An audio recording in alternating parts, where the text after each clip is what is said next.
Camera marker.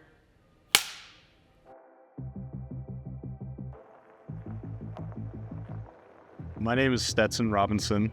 I've been in excavation for about 17 years, and I'm partnered in an excavation company here in Bozeman, Montana. We do excavation and landscaping. The truck I've decided to buy for this year is a 24 GMC Denali. I picked that truck because I needed something that had a little bit higher towing capacity for not just for work, but also for play. You know, I have a big fifth wheel and we tow a lot of heavy equipment all the time. So I went with the Denali this year. The biggest thing that I looked at with DDC Wheels is I wanted something that wasn't going to have spacers, that wasn't going to have a bunch of extra crap on there that may or may not hold up to the test of time, right?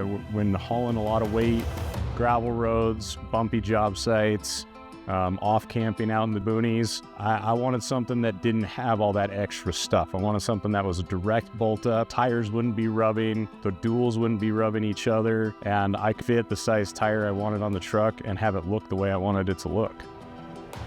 What I think sets them apart from everybody else is the fact that they are a direct bolt up. There's no spacers, there's no adapters, and you can fit a good sized tire on the truck to get the look that a lot of us truck enthusiasts are after. We're only pushing these trucks further and further, and you need a wheel that's going to step up to the plate. That's what DDC provides.